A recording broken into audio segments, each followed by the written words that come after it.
I mean, that's a disaster. I mean, Tom Aspinall still can't see. He's got a fucked up right eyeball still. It's really bad, right? The reality is he might not ever fight again. Like, who knows? Like, if he has surgery on his eye and it doesn't go well and he can't see out of the eye, apparently he's still fucked up in his right eye. There's some tendon damage or something. And, you know, eyes are so tricky, you never know. Unless you're a fucking complete psychopath like Michael Bisping, who fought 11 fights in the UFC blind in one eye, which is so crazy that he did that. That's not what he says. I did his podcast, shit, right? That's your buddy. I did his podcast. That's my buddy, man. But he's so stupid, man. What did he This say? dude- I did not see this. Bro, let me put this dude, Josh, man. Josh gonna go up on. See, here's the problem. You know what? So Josh always talks to me about moving to Texas. Oh man, it's so nice in Texas. Problem with moving to Texas is you start believing in stuff that just is not true, man. People there. The UFC just became a complete joke and nobody's talking about the real reason why. While everyone's debating rankings and title shots, the entire heavyweight division is collapsing from the inside out. And it's all because fighters have forgotten the most basic truth about this sport. You step into that octagon with even a shred of hope, a tiny bit of naivety about what's waiting for you, and you've already lost before the bell rings. This isn't some motivational speech or feel-good comeback story. This is about the brutal reality that separates real killers from weekend warriors who think they belong on the biggest stage in combat sports. The UFC doesn't care about your journey, your struggles, or your excuses. They want raw, unfiltered violence from athletes who understand that discipline isn't just training hard. It's accepting that every single moment in that cage could end your career forever. It's not true. It's just not true. Where did Josh Thompson hear that? Could you ever wonder why? But, Daniel, did you see who ended up in the Epstein files? Rogan, but that's not true. Yes, it Rogan is. wasn't in. Rogan No, wasn't. John in Jones. Epstein. John Jones. You're a liar. John Jones was his favorite fighter. Bro, you're a liar, bro. No bullshit. Go type it in. Swear on everything. Swear on everything. I will. You know what? I'll try to send it to Luis right now because you can search them yourselves. Yeah, that's John Jones' favorite fighter. But here's where it gets absolutely insane, and this detail will blow your mind. We're not just talking about fighters losing focus or getting caught up in media hype. We're talking about connections that go way deeper than anyone wants to admit. One name keeps surfacing in conversations that have nothing to do with fighting. And when I tell you where this name appears, you're going to understand why certain people want to keep this quiet. He's in the actual Epstein files. Think about the gravity of that statement for a second. We're talking about professional athletes, people who are supposed to represent the pinnacle of combat sports, being connected to scandals that reach the highest levels of power and corruption. This isn't conspiracy theory nonsense. This is documented evidence that changes how you look at everything happening in the sport right now. You know, I was critical because I felt like you know he talked about it and then it just like kept on and kept on and kept on. And I felt like he should just kind of leave it alone and for a minute. And yeah, it sucks. And here's the thing: is he kind of accused Sorgan of cheating? And I'm actually curious to hear your opinion because of his physical opponent of yours. I feel like the ability to poke someone in the eye from space, like that's kind of hard. And if you could be that accurate, why wouldn't you just punch him in their eye? And speaking of things that change everything, let's talk about what's really happening inside that octagon when the cameras are rolling. The issue isn't just about accidental eye pokes or random fouls that happen in the heat of battle. We're talking about calculated, deliberate tactics that are being disguised as mistakes. When a professional fighter, someone who's spent decades perfecting their craft, repeatedly deploys their fingers as weapons, that's not clumsiness. That's strategy. And at the elite level of the UFC, where every single engagement holds massive title implications, these incidents can completely derail careers and reshape entire divisions. An eye poke at the right moment doesn't just cause physical damage, it creates psychological warfare that affects how opponents approach every future fight. The mental pressure of expecting dirty tactics forces fighters to completely alter their game plans, undermining their natural fighting instincts from the moment they step through that cage door. In the octagon, and things are moving so fast, right? I was more inclined to believe that it was an accident. Tom Aspinall doesn't believe it. He thinks without. Here's the kicker that nobody wants to face. In the unforgiving world of professional fighting, there are no accidents, only failures to predict and prevent disaster. You think Tom Aspinall's conviction that he was deliberately targeted doesn't eat away at him every single day? That kind of mental injury, that profound sense of injustice, is just as debilitating as any physical damage to his eyesight. The UFC doesn't care about your origin story, your setbacks, or how you got injured. They only care if you can deliver when the lights are brightest and the stakes are highest. That belt demands constant action, and if you can't answer the call, they'll stage an interim fight without blinking an eye. Your perceived dominance is on borrowed time the second uncertainty creeps in. People forget champions quickly, and once you step aside, the machine keeps rolling whether you're ready or not. Rogan poked him in the eye on purpose. I don't believe it. But regardless of that, right? On purpose, on accident, he's still suffering long-term damage from this. How long does the UFC wait, though? Hey, Josh was wrong. I don't think that ask has been made yet. If the UFC wanted to, they could just make an interim title fight between someone else while the champion waits. Tom Aspinall fought last. But wait, it gets worse, because now we're seeing the real consequences of this broken system. You hear that rising frustration from fans asking why the UFC won't put their actual champions in the octagon. It's not about long-term strategy or promotional planning. It's about the crushing title pressure that makes even elite fighters wisely avoid dangerous matchups that could shatter their carefully constructed careers. Jon Jones' mythical reputation has created a division where prime athletes engage in silent mental warfare, terrified to risk their unblemished records or jeopardize their long-term earning potential. When top fighters start ducking each other, when they consistently avoid high-stakes clashes that fans actually want to see, the entire championship scene becomes a complete farce. Dynamic changes get stifled, rankings become meaningless, and the few brave souls willing to take real risks get punished for their courage, while the protected stars collect paychecks for fighting hand-picked opponents. Why can't we get these guys together? And that's one of the things the UFC has been so good at, is putting the best athletes together in order to fight, and they didn't do that. Hey, I just dropped in the chat. Damn, I'm gonna text you guys. I'm gonna text you the email from Epstein. Now listen to this part, because the heavyweight division isn't just struggling, it's completely broken at its foundation. The current rankings are nothing more than a smokescreen hiding the fact that we're not seeing the savage ferocity and tactical brilliance you expect from apex predators at the top of the food chain. Instead, we're watching stagnant, predictable performances that are destroying the legacy and earning potential of the sport's biggest stars. This isn't just about individual fighters failing to deliver. This is about a fundamental inability to create compelling storylines that capture the imagination of a global audience. When the largest, most formidable athletes on Earth can't consistently provide the raw excitement that drives pay-per-view purchases, what does that say about the entire combat sports hierarchy? It's a terrifying thought that should keep Dana White awake at night. Emails. There's like 7 million emails. So it's an email from Jeffrey Epstein to someone else saying he wants to watch the Jon Jones fight. Too funny. That's so funny. Hey, man. But I think that's a great point, honestly. Yeah. It stinks. I never thought of it like that. Because here's the deal. Heavyweight is struggling right now, man. Big time. Heavyweight is struggling right now. And I love the big boys. But it feels like when you look at the heavyweight division, Lou, throw the rankings in the chat. Hold up, because what you're witnessing isn't just poor performance, it's a complete failure of the fight game itself. When professional competitors are losing their breath 2 minutes into a round, when they appear to have forgotten how to actually fight, that's not just a bad showing. That's a fundamental breakdown of everything the UFC is supposed to represent. Dana White despises this garbage with every fiber of his being because he wants hungry killers who are ready to climb the ranks with fire in their eyes, not sluggish journeyman content to collect paychecks while making the entire product look weak and uninspiring. These fights aren't just athletic competitions anymore. They're declarations of intent, ambition, and commitment. When you deliver a lackluster effort on the biggest stage in combat sports, you're telling the world exactly how much your championship dreams actually mean to you. Bad fight. Him and his opponent got so fatigued. They looked like they weren't ready to fight.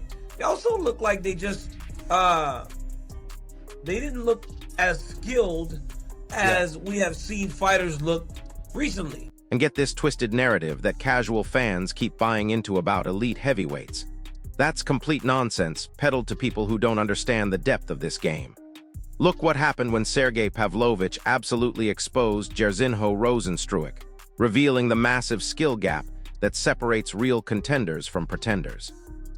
Tom Aspinall's incredible title performance wasn't just impressive, it was a brutal lesson in what happens when you're not operating at the absolute highest level every single moment.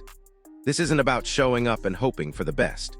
This involves enduring unimaginable strain, embracing relentless tactical challenges, and maintaining that burning championship drive every single day. Each training session for elite athletes isn't just a workout, it's a war because they understand that one misstep, one lapse in focus or preparation, is all it takes to question everything they've worked for. You need the best guys fighting to kind of wipe the bad performances out. Because But here's where everyone gets it completely wrong about fighters like Cyril Gane. Writing him off after one defeat against John Jones means you're utterly overlooking the generational caliber of the man who submitted him. Gane pushed Francis Ngannou to the absolute limit, taking him further than almost anyone thought possible. That leg lock attempt against Jones wasn't weakness. It was an act of desperate championship intensity that compelled him to take an enormous calculated risk in a title moment. One single submission against arguably the greatest fighter of all time doesn't erase the immense talent and potential that put Gane in that position. This isn't about individual victories or defeats in isolation. This is about understanding the entire heavyweight hierarchy and recognizing that elite fighters can't be judged by their worst moments against legendary opponents. he's good, right? But he's lost fights. It's just not in a great place. Would you say that if you put Waldo Cortez Acosta in there with Cyril Gane or Tom Aspinall, he'd be competitive? Would you? You're right. So he lost in August of 25 to Pavlovich, Pavlovich is ranked pretty high. And Pavlovich got knocked out by Tom Aspinall. Here's what's absolutely ridiculous about the Gable Stevenson hype train that's about to crash into reality. People are discussing him as if he's going to waltz into the UFC and instantly compete among the truly elite heavyweights. They're proposing easy matchups and talking about inserting him as though professional mixed martial arts is some kind of warm-up competition.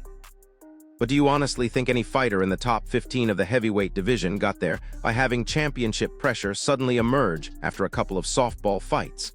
That naive mindset leaves prospects utterly exposed and unprepared for the crushing reality of elite competition. It's not about giving fighters time to develop gradually. It's about whether they possess the innate combat intelligence and raw mental fortitude to overcome soul-crushing hardship, or if they'll become another cautionary tale for future prospects who think athletic credentials automatically translate to octagon success.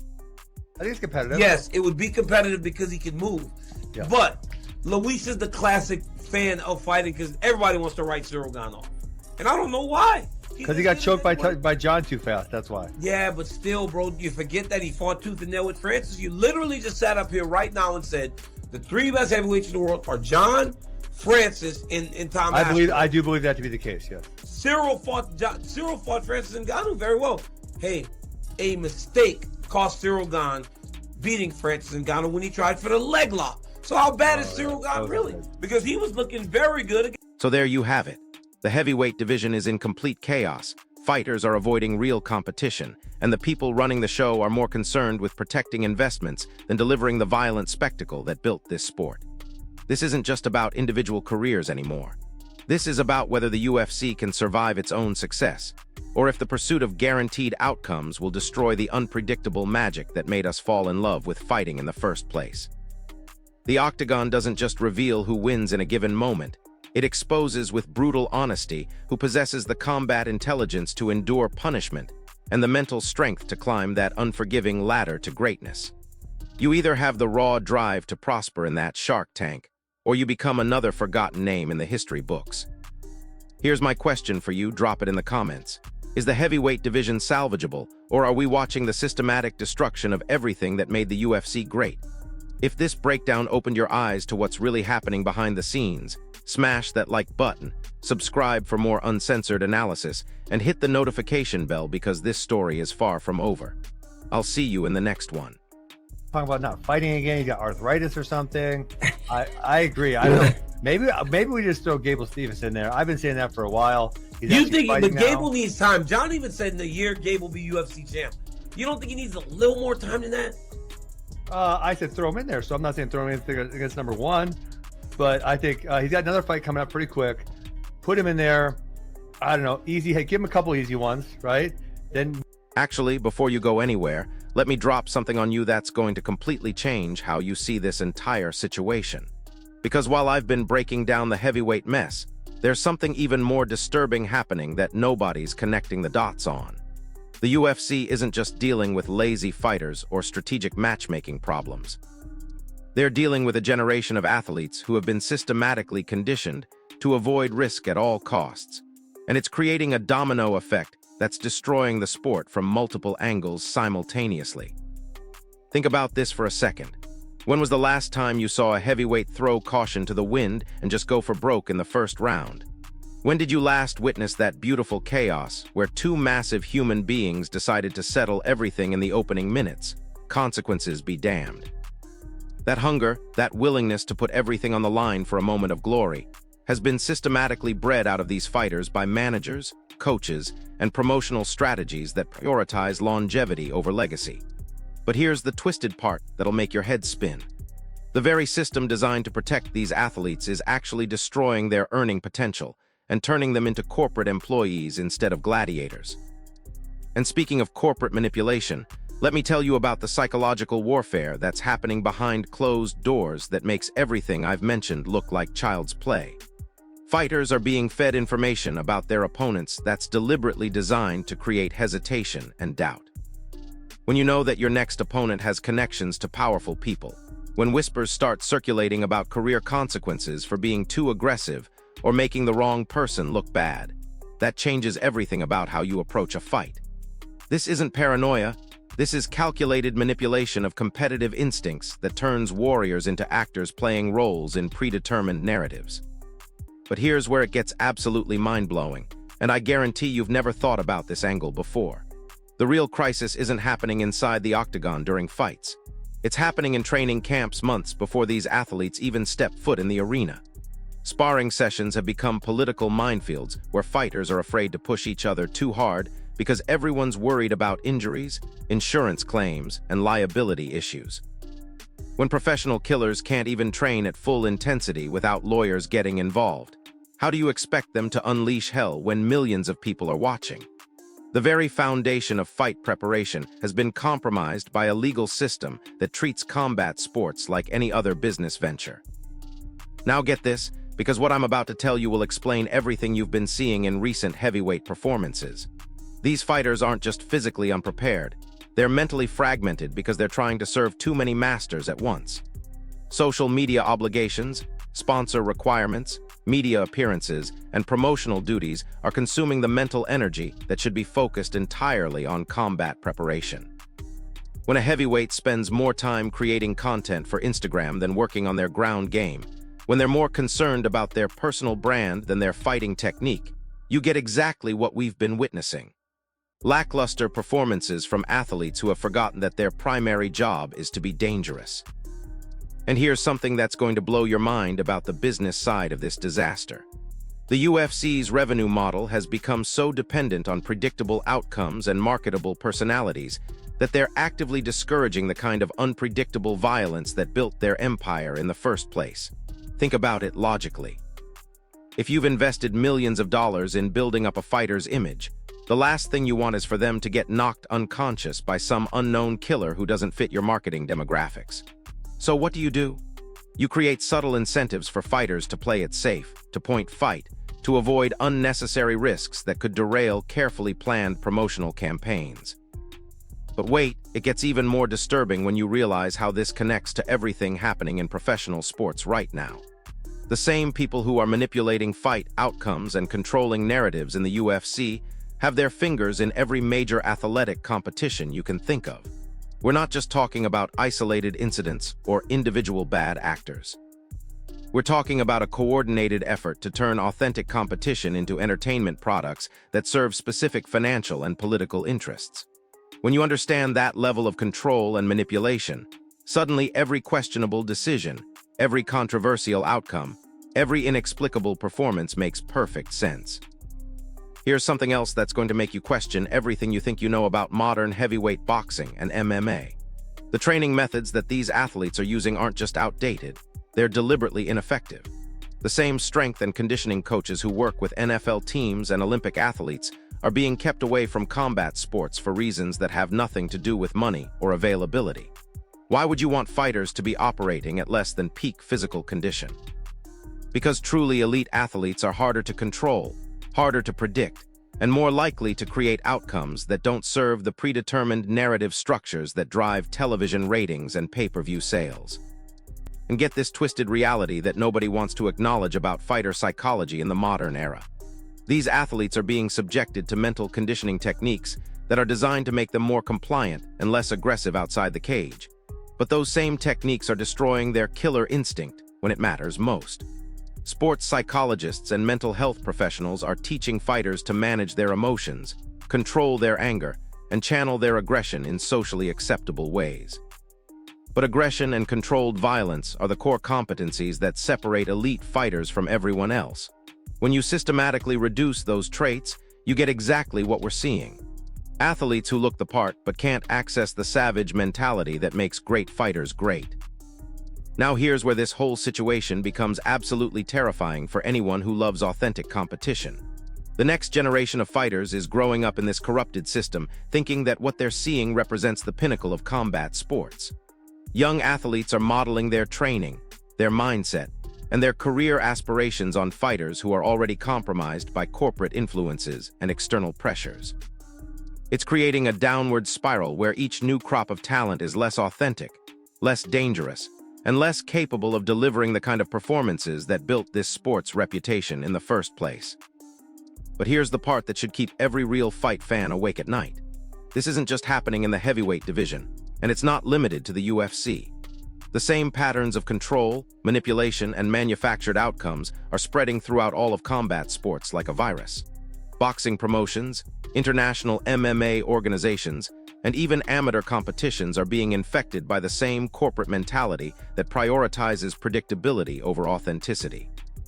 We're witnessing the systematic destruction of competitive integrity across an entire industry, and most people are too distracted by social media drama and promotional hype to notice what's really happening. And speaking of things people aren't noticing, let me tell you about the medical manipulation that's happening behind the scenes that makes performance-enhancing drug scandals look like parking violations. Fighters are being prescribed medications for anxiety, depression, and sleep disorders that fundamentally alter their neurochemistry and competitive drive. These aren't illegal substances that show up on drug tests. These are legitimate pharmaceutical interventions that are changing how athletes process fear, pain, and competitive pressure. When a heavyweight is taking medication that reduces their natural fight-or-flight response, how do you expect them to perform when someone's trying to take their head off? Here's what's really going to mess with your head about the current state of heavyweight rankings and title contention. The mathematical algorithms that determine who fights whom aren't based on fighting ability, fan interest, or competitive merit.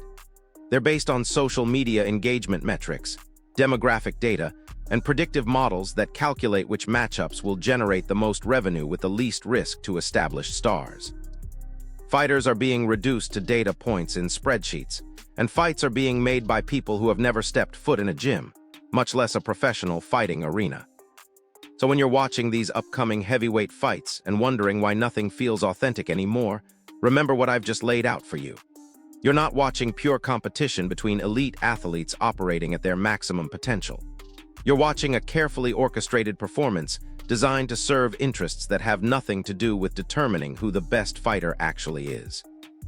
The octagon has become a stage, the fighters have become actors, and the real competition is happening in boardrooms between people who see violence as just another product to be packaged and sold to the masses.